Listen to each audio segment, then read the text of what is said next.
BPSC 108 public policy and administration in India.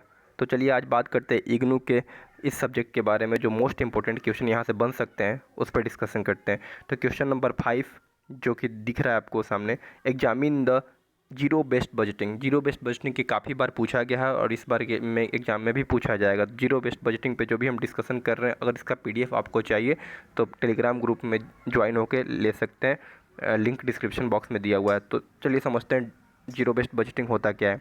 Zero based budgeting is the method of budgeting in which all expenses must be justified for each new year.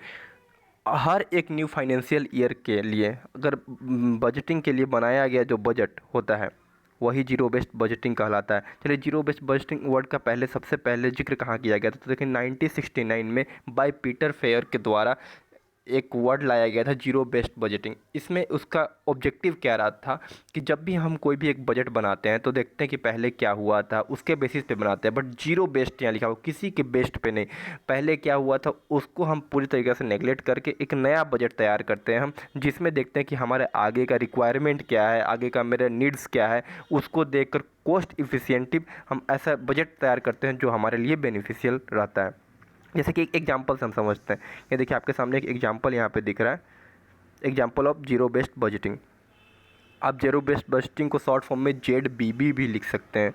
तो देखिए यहाँ पे एक example हम उठाए हैं।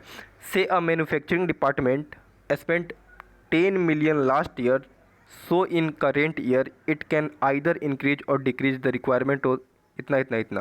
कहने का मतलब है कि अगर हम एक मैन्युफैक्चरिंग डिपार्टमेंट का उठाते हैं एग्जांपल, तो उसमें अगर पहले प्रीवियस ईयर में 10 मिलियन डॉलर का अगर खर्चा हुआ है, तो ज़रूरी नहीं है कि आने वाले जो ईयर है उसमें उससे उसी उतना ही हो, या उससे ज़्यादा या उससे कम हो सकता है। या तो 11 मिलियन हो सकता है, या तो 9 मिलियन हो सकता है, या कुछ भी हो सकता है। तो जो हम जीरो बेस्ड बनाएंगे, बजट बनाएंगे, उसमें हम ये थोड़ा दिमाग में रखेंगे कि हाँ, हमारा अभी का फाइनेंशियल जो अभी करेंट ईयर है उसमें क्या हमारा रिक्वायरमेंट है, क्या नीड्स है, उसके अकॉर्डिंग हम एक कॉस्ट इफिशिएंटिव एक बजट तैयार करेंगे, जिसमें वो शायद 10.6 मिलियन का भी हो सकता है, उससे कम का भी हो सकता है, उससे ज़्यादा का भी हो सकता है। तो एक प्रॉपर गाइडेंस हमको मिल जाता है कि हमें कितना पैसा यूज करना है, कितना नहीं करना है। तो उस बेसिस पे हम यहाँ पे जीरो बेस्ड बजटिंग बना सकते हैं। चलिए जानते हैं इसके बारे में और कुछ, कि इसका प्रोसेस क्या क्या इन्वॉल्व होता है। There are the few different step in zero based budgeting to keep in mind. कुछ कुछ पॉइंट आपके दिमाग में रहना चाहिए, क्या क्या है। Zero based process, zero based budgeting follow the same basic steps. क्या क्या होते हैं?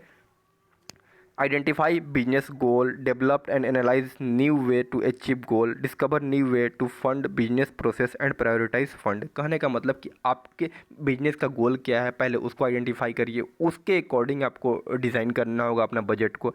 फिर लिखा हुआ है यहाँ पे developed and analyse new way to achieve goal. एक नया वे आपको डेवलप करना होगा कि आप उस चीज़ को अचीव कैसे कर सकते हो, अब बहुत कम पैसे में, बहुत कम चीज़ रिसोर्स में। उस टाइप का अगर आप बजट बना लेते हो तो उसको बोलते हैं zero based budgeting. When to use zero based budgeting. Zero based budgeting कब आप यूज करेंगे? जब आप छोटे बिजनेसमैन हैं या बड़े बिजनेसमैन हैं तब भी यूज कर सकते हैं, लेकिन खास करके जो छोटे बिजनेसमैन हैं उनको अगर टाइम नहीं मिल रहा है कि पर आपका मंथ बनाया जाए, तो एक बार ईयर में एक बार बैठ के जीरो बेस्ड बजटिंग बनाया जाए। ये बहुत बेनिफिशियल होता है, बहुत सारे कंपनी के लिए भी बहुत ज़्यादा बेनिफिशियल रहता है। अगर आपके पास खाली टाइम है ज़्यादा, तो आप ट्रेडिशनल बजट के थ्रू भी जा सकते हैं। लेकिन जीरो बेस्ड बजट एक ऐसा बजट है जो कि आप एक बार फाइनेंशियल ईयर में बैठ गए तब भी आप इसको रीडिजाइन कर सकते हो, बना सकते हो, बेनिफिशियल रहता है। जीरो बेस्ड बजटिंग का क्या डिसएडवांटेज है, एडवांटेज है, यहाँ पे लिख दिए हैं हम। इम्पेसाइजेज ऑन डिसीजन मेकिंग, या फिर skill on managemental conflict, rigidity, detrimental to the long term goal. कहने का मतलब जीरो बेस्ड आप करिएगा, लेकिन ये बहुत लॉन्ग टर्म गोल के लिए बनाया जाता है। तो ये सब डिसएडवांटेज है। इसका एडवांटेज में देख लीजिए कि अगर आप इसको बनाएगा तो ओरिएंटेशन, आपका पैसा कम लगेगा, पैसा से बेनिफिशियल रहेगा, आपका कहाँ कहाँ रिसोर्स यूज हो रहा है इफिशिएंटली आप यूज कर सकते हैं, उसको इम्प्रूवमेंट कर सकते हैं अगले अगले आने वाले नेक्स्ट ईयर के बारे में, कि हाँ इस बार इतना हुआ, अगले बार बजट उससे भी कम होना चाहिए। तो ऐसा इंप्रूवमेंट आप कर सकते हैं जीरो बेस्ड बजटिंग को अपनाकर। तो ये सारे एडवांटेज और डिसएडवांटेज हुए। अगर इसका PDF आपको चाहिए तो टेलीग्राम ग्रुप में ज्वाइन हो जाइएगा, वहाँ से मिल जाएगा। चलिए थैंक यू।